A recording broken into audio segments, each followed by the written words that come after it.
continuación le voy a presentar una entrevista que le realicé a Sebastián Garrido, nuestro experto en el manejo de datos y estadísticas, los siempre filosos números de Sebastián Garrido, ahora con respecto a los niveles de almacenamiento de petróleo previo al operativo del combate al robo de combustible que implementó el gobierno.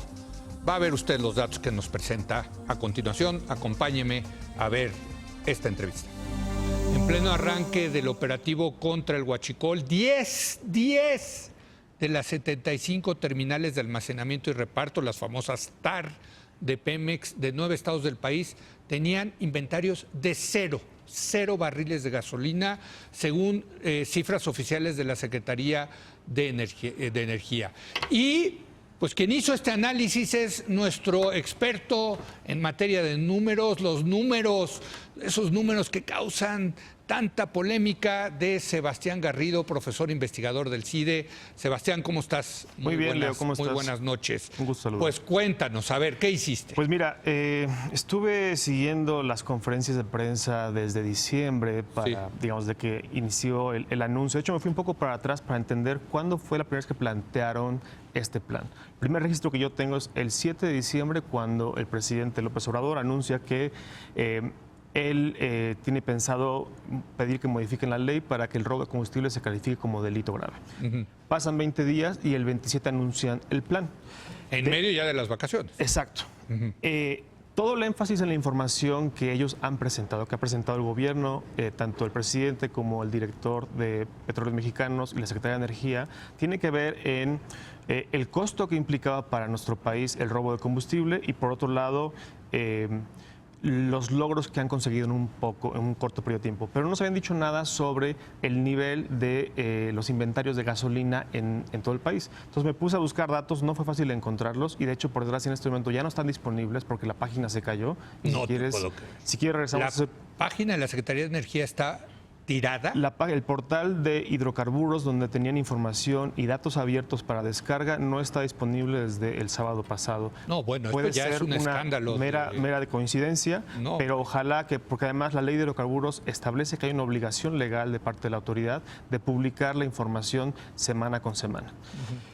¿Qué pasa? Analizo esta información, descargo la base de datos que estaba para cada semana del 2018 y para las 75 terminales. Encuentro que en la mayor parte del año no hay, digamos, problemas. Hay sí mucha fluctuación, que es algo interesante. Cambia radicalmente el nivel del inventario. Sin embargo, en las últimas 2 semanas del gobierno de Peña Nieto, encuentro que hay 5 terminales, la penúltima semana del gobierno de Peña Nieto, que ya no tienen combustible, tienen cero, un inventario de cero. O sea, a ver, hay que decirle aquí a la gente, hay 75 en todo el país. 75 en todo el país, y que es de donde sale el combustible para todas las gasolineras. Exactamente, ¿no? Es, digamos, el punto intermedio entre que llega un barco o se genera la gasolina en México, y es el colchón que tenemos, que por cierto es muy pequeñito. Son de 3 días. Más o menos 3 días, y eso es parte de los problemas que estamos, digamos... 3 días de reserva para la demanda del país. Exactamente. Bueno, entonces, la semana que termina el 23 de noviembre, 5 TARs se quedan vacías. Y 3 de ellas en Guanajuato, las 3 de Guanajuato. Sí. Toluca más Querétaro. Después, entonces ya eso lo hereda, digamos, López Obrador. Que es una primera pregunta. ¿Por qué no nos habían informado de esta circunstancia? Entonces, las últimas 2 semanas del gobierno de Peña hay 5 y 4 TARs con niveles de cero. La primera semana del gobierno de López Obrador, otra vez 5 TARs con un nivel de 0 barriles. Eso mejora ligeramente la segunda semana, pero en la tercera otra vez llega a 5 y él cierra el año con 10 terminales con un inventario de 0 barriles. O sea, estamos hablando de alrededor del 12%, digamos, de las terminales totales del país estaban con inventarios 0, ya sea porque no estaban produciendo las refinerías o porque no estaban importando la gasolina. No sabemos por qué, pero lo que sí sabemos es que la historia es más compleja de lo que hasta este momento ha planteado la versión del gobierno. Es decir, ellos decidieron iniciar el plan en contra del robo combustible, que lo anuncian el 27, pero en realidad parece que inició el 20. Deciden iniciar y cerrar ductos en esta coyuntura. Entonces, ya con TARs cerradas. Exacto, ya con TARs con niveles o muy bajos o en 0. Entonces, una pregunta lógica es, ¿por qué no rellenaron estas terminales antes de decidir cerrar los ductos? Eso por un lado. Y por el otro, estamos hablando de terminales con cero, pero quiero suponer que hay otras terminales que a lo mejor no estaban con cero, pero sí con niveles bajos. Así es. Un caso de estos es Aguascalientes, por ejemplo, que estaba muy baja, ¿no? Sí.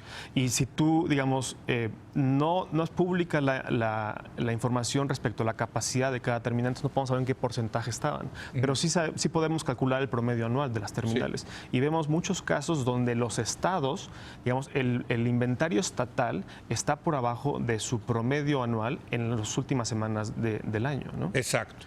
Bueno, que eso es lo que se ha dicho, que la demanda pico de gasolina es al final del año en las vacaciones. Sí, ¿no? entonces parecen haberse combinado varios elementos muy poco afortunados. Por un lado tiene que ver que hay un número importante de terminales con inventarios de cero.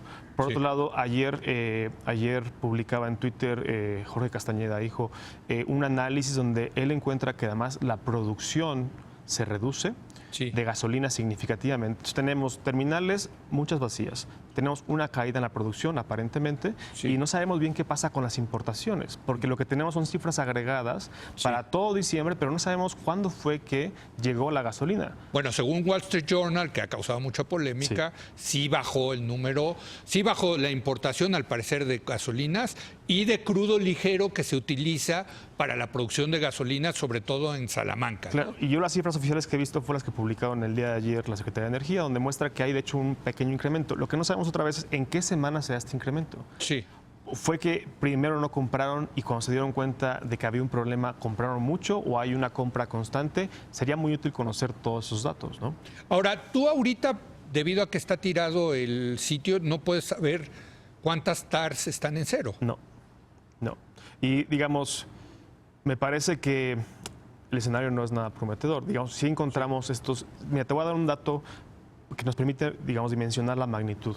Es cierto que hay gasolina en el país y es cierto que el problema es de distribución, pero también es cierto que la última semana del año fue la semana con el inventario más bajo de todo el año. La semana con el corte del 28 de diciembre había 2 millones de barriles.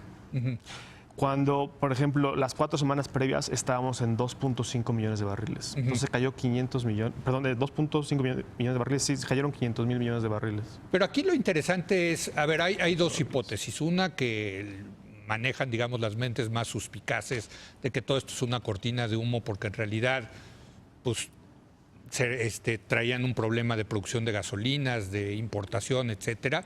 Y hay la otra hipótesis de que se lanzaron al operativo en contra del huachicoleo en un momento donde no había que lanzarse porque estaban los inventarios muy bajos. Sí. ¿No? Sí. Y al cerrar la llave, al cerrar la válvula, pues lo único que acusaba usted fue un gran desabasto. Sí, y digo, la información hasta este momento yo creo que no te permite inclinarte por una u otra.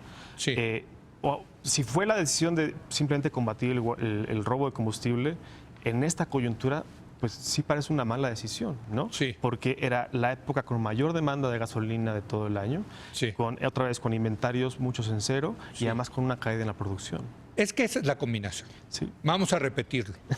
La demanda en su pico, o sea, la gente está demandando mucha gasolina, como siempre en el periodo vacacional de diciembre, y por otro lado, inventarios muy bajos, con terminales de almacenamiento en cero, y al parecer falta de importación de gasolinas o de hidrocarburos ligeros para la producción de gasolina. Así es. Esa es la combinación. Así es. Y en ese contexto deciden cerrar los ductos, ¿no? Así es. Y el resultado es lo que tenemos en este momento. Vamos a ver cuánto tiempo lleva restablecer la normalidad en el abasto de gasolina y de combustibles en general. Ahora, yo agregaría a todo esto que nos estás diciendo, pues el hecho de que en lugar de estar dando más información con números, porque aquí lo que hace Sebastián es traer los números y analizarlos, es que ya cerraron también la válvula de los números. Pues ya ahora no hay números, ya no sabemos de qué tamaño. Por ahora sí, esperemos que eso cambie pronto. Ojalá que sea un problema técnico, que lo puedan resolver lo antes posible para que tengamos información nuevamente, ¿no?